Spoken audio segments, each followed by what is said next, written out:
샬롬 샬롬 샬롬 샬롬 샬롬.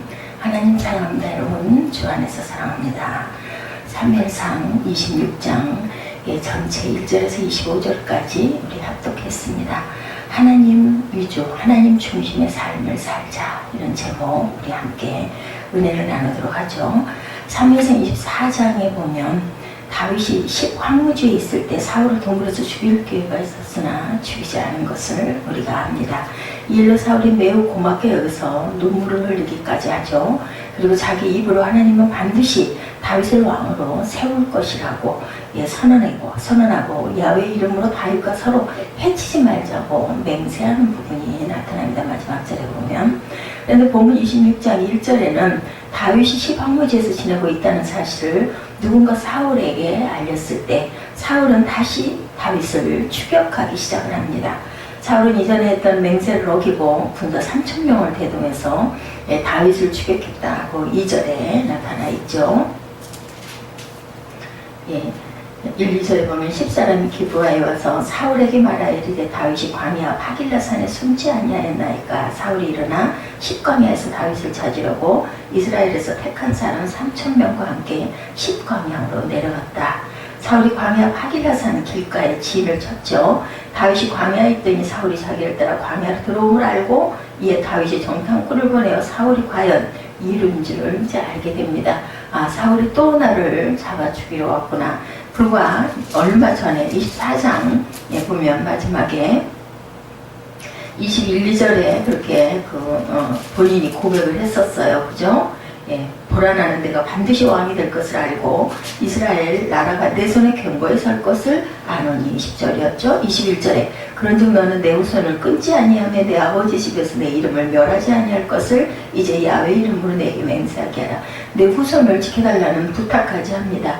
22절에 다윗이 사울에게 맹세하며 사울은 집으로 들어가고 다윗과 그의 사람들은 요새로 올라가니라. 이렇게 되어 있었는데 그만 또 어기죠. 24장 18절에 내가 나 선대한 것은 오늘 나타냈느냐. 여호와께서 나를 내 손에 넘기셨으나 내가 나를 죽이지 아니하였도다. 사람이 그의 원수를 만나면 그를 평안히 가게 하겠느냐. 내가 오늘 내게 행한 일로 말미암아 여호와께서 내게 선으로 갚으시기를 원하노라. 이렇게까지 축복도 하고 고백도 했는데 그만 또 오늘 본문 26장 1, 2절에 보면 다시 10사람이 와가지고 다윗이 여기 왔습니다 라고 하니까 하길라산에 숨었다고 얘기하니까 잡으러 나가는 부분이 여기 또 이렇게 나타납니다. 다윗은 사울이 자신을 잡으러 온 것을 탐지하죠. 그래서 3, 4절에 보면 사울이 어디에 머무는지 정탐꾼을 보내어 알아냅니다. 사울은 밤이 되자 진을 치고 자신은 진 한가운데 안전한 곳에 누웠다. 5절에 그렇게 증거하죠. 이때 다윗은 요압의 동생 아비새에게 이야기합니다. 누가 나와 함께 사울의 진영에 가서 사울 가까이 가겠느냐. 아비새가 제가 가겠습니다. 6절에 보면 이렇게 나와 있죠. 다윗과 아비새가 밤중에 은밀히 사울의 진영으로 들어갑니다.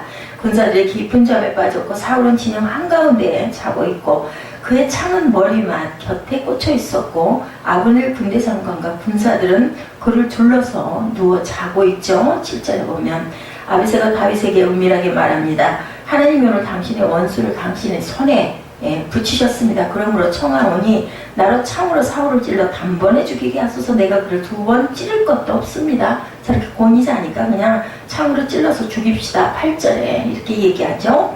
그래서 다윗이 아비새에게 사울을 죽이지 말라. 누구든지 손을 들어 여호와의 기름 부은 받은 자를 치면 죄가 있다라고 얘기합니다. 야훼께서 사시거니와 야훼께서 그를 치시리니 혹 그가 죽는 날에 이르거나 또는 그가 전쟁터에서 죽게 되리라. 내가 손을 들어 야훼 기름 부음을 받은 자를 치는 것을 야훼께서 금하시나니 너는 그의 머리 곁에 있는 창과 물병만 가지고 오너라. 12절에 다윗과 아비새는 사울의 머리 곁에 있는 창과 물병을 가지고 그 자리를 떠나죠. 이때 아무도 깨든지 두 사람을 보든지 하는 사람이 없습니다. 그리고 그 이유는 야훼께서 그들로 깊이 잠이 들게 하게 하셨기 때문이다.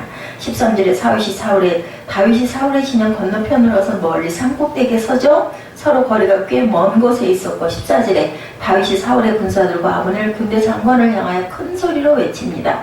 아브넬아 너는 대답하여라. 잠자던 아브넬이 눈을 번쩍 뜨고 대답하지 너는 누구냐. 깼어요. 좀 일부러 깨웠죠. 15절에 다윗이 아브넬에게 말하죠. 내가 용사가 아니냐? 이스라엘 중에서 너와 같은 용사가 어디 있느냐? 그런데 내가 어찌하여 내 주인 왕을 보호하지 않았느냐?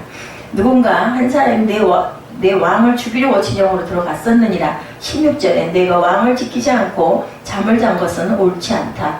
야훼께서 사시거니와 야훼 기름 부음 받은 너희 주를 보호하지 아니하였으니 너희는 마땅히 죽을 자니라. 이제 왕의 창과 머리 곁에 있던 물병이 어디 있나 봐라. 일부러 알려줍니다. 사울이 다윗의 음성을 알아듣고 17절에 내 아들 다윗아 이것이 과연 내 음성이냐? 다윗이 대답하죠. 내 주 왕이여 내 음성입니다. 18절에 내 주는 어찌하여 주의 종을 쫓으십니까? 내가 무엇을 하였으면 내 손에 무슨 악이 있습니까? 19절에 청컨대 내 주 왕은 이제 종의 말을 들으소서. 만일 왕을 격동시켜 나를 헤아려 하는 자가 야훼 여호와이시면 야훼께서는 나를 제물로 받으시기를 원할 겁니다. 그러나 만일 사람들이 나를 헤아려 한다면 그들이 야훼 앞에서 저주를 받을 것입니다. 그들은 나에게 말하기를 너는 이방 땅에 가서 다른 신들을 섬기라 하고 나를 쫓아내서 야훼의 기업인 이 땅에서 살지 못하게 하기 때문에 하나님께서 가만두지 않는다는 거죠. 그리고 20절에 청컨대 야훼 앞에서 멀리 떨어진 이 땅에서 내 피를 땅에 흘리지 않게 하옵소서. 당신 나를 쫓는 것은 마치 산에서 메추라기를 사냥하는 것과 것입니다. 어찌 이스라엘 왕이 한 마리 벼룩을 수색하러 나오셨습니까? 하다를 것 없는 나를 수색하러 왕께서 친히 이렇게 나오셨습니까? 사울이 대답합니다. 21절에 내가 범죄하였도다 내 아들 다윗아 돌아오라. 내가 오늘 내 생명을 귀중히 여겼은즉 내가 다시는 너를 헤아려 하지 않으리라. 내가 어리석은 일을 하였다. 내가 대단히 잘못했다. 또 사과합니다. 다윗이 말합니다. 22절에 왕은 여기 내 손에 있는 당신의 창을 벗어서 그리고 한 소녀를 보내서 이 창을 가져가게 하소서. 23절에 야훼께서 각 사람에게 그 의와 신실한 행동을 갚으실 것입니다. 야훼께서 오늘날 왕을 내 손에 붙이셨지만 나는 손을 들어 야훼 기름 부음을 받은 자 치기를 원치 아니하였나이다. 오늘날 내가 왕의 생명을 귀중히 여긴 것처럼 야훼께서 내 생명을 귀중히 여기셔서 모든 환난에서 나를 구하여 내시기를 원합니다. 사울이 다윗에게 대답하죠. 내 아들 다윗아 내게 복이 있을지로다. 내가 큰 일을 행하겠고 반드시 승리를 얻으리라. 그리고 다윗과 사울은 각각 자기 길로 갔다. 이렇게 오늘 본문 전체 내용이 사울과 다윗의 이야기. 사울이 죽일 수 있었는데 다윗이 물병과 창만 갖고 오고 그리고 그들을 깨워가지고 이렇게 깨우쳐서 사과하고 사울이 돌아가는 내용이 바로 사무엘상 26장 전체의 이야기. 그래서 하나님을 향한 신앙, 하나님 주위의 신앙을 우리가 가져야 되겠다. 우리에게 주시는 교훈을 보면 신본주의와 인본주의라고 할 수 있죠. 사울은 인본주의의 사람이었고 다윗은 완전히 신본주의의 그러한 사람이었다라는 겁니다. 모든 것이 하나님께 달려있다고 생각하는 것이 신본주의입니다. 그리고 내가 하면 할 수 있지, 이것이 바로 인본주의입니다. 다윗은 신본주의 사람이라고 말하면 사울은 인본주의의 사람이라고 할 수 있고, 다윗은 자신이 살거나 죽는 일과 왕이 되는 것과 되지 않는 것도 모두 다 하나님께 달려있다, 하나님의 손안에 있다라고 믿고 모든 일을 하나님께 맡기고 의지하는 삶을 산 사람이고, 사울은 자신의 왕위를 지키기 위해서 인간적인 노력과 방법을 최대한 동원을 합니다. 다윗이 혹시나 자신을 죽이고 왕위를 빼앗을 것이 염려되어서 모든 수단을 동원해서 다윗을 추격하고 죽이려고 하고 있습니다. 이 땅에 사는 사람을 두 종류로 분류하자면 신본주의로 살아가는 사람이 있는가 하면 인본주의로 살아가는 사람이 있죠. 하나님의 자녀들이 어떻게 살아야 할까? 신본주의로 살아가는 사람들이 되어야 할 것입니다. 우리는 구체적으로 다윗의 모습을 통해서 신본주의 신앙은 어떤 것인지 살펴보고 내가 바로 신본주의 신앙의 사람이 되어야 되겠죠. 신본주의는 하나님의 주권에 순종하는 사람입니다. 다윗은 사무엘상 24장에서처럼 이번에도 사울을 죽일 수 있는 기회가 있었지만 그것을 하나님의 주권에 넘겨드리는 그러한 일을 합니다. 요압의 동생 아비새가 말하기를 이것은 하나님이 당신에게 주신 기회라고 했지만 다윗은 절대로 그런 생각하지 않습니다. 하나님이 기름 부어 세우신 왕을 사람의 손으로 패하는 것은 하나님이 금하는 일, 불순종하는 일이다. 다윗은 오늘 본문에서 3번에 걸쳐서 이 믿음을 고백하죠. 첫 번째 아비새를 만류하면서 이렇게 얘기합니다. 11절이죠. 내가 손을 들어 야훼 기름 부음을 받은 자를 치는 것을 야훼께서 금했다. 두 번째는 사울의 군대 장관 아브넬에게 왜 사울을 옆에서 온전히 지키지 못하느냐고 책망을 합니다. 16절에 야훼 기름 부음 받은 너희 주를 보호하지 아니하였으니 너희는 마땅히 죽을지니라 하고 얘기합니다. 그리고 세 번째 사울과 대화에서 자신이 왜 사울을 죽이지 않았는지 이유를 설명하면서 22절에 야훼께서 오늘날 왕을 내 손에 붙이셨을 때 나는 손을 들어 야훼 기름 부음을 받은 자 치기를 원치 아니하였음이니이다 라고 얘기합니다. 이건 다윗이 하나님의 주권에 대해서 얼마나 철저히 순종하는 자인지를 보여주죠. 다윗의 마음에도 자기 손으로 악령이 들어서 불의한 왕이 되고만 사울을 죽여 없애고 자신이 얼른 왕이 되고 싶을 거 알고 피해 다니는 거 얼마나 괴롭고 힘들었겠습니까? 이 정말 고단한 삶, 그냥 아주 여기로 도망가고 저리로 도망가고 하는 그러한 그 삶을 이제 끝내고 싶기도 했을 거예요. 그리고 왕이 되어서 거룩하고 복된 새나라를 만들고 싶은 마음이 왜 없었겠습니까? 그렇지만 다윗은 때를 기다렸죠. 결코 그렇게 하지 않습니다. 하나님의 주권에 도전하는 일이다 라고 생각을 했기 때문이고, 인간이 스스로 원수를 심판하고 하나님이 세운 왕의 권세를 무너뜨리는 것은 하나님의 주권에 도전하는 일이라고 생각을 합니다. 다윗은 언젠가 하나님이 직접 사울을 심판하셔서 그가 죽든지 아니면 전쟁터에서 전사하게 될 것이라는 것을 알고 있었죠. 다윗은 이처럼 철저히 하나님의 주권에 모든 것을 맡기고 기다리고 인내하는 믿음의 사람이었습니다.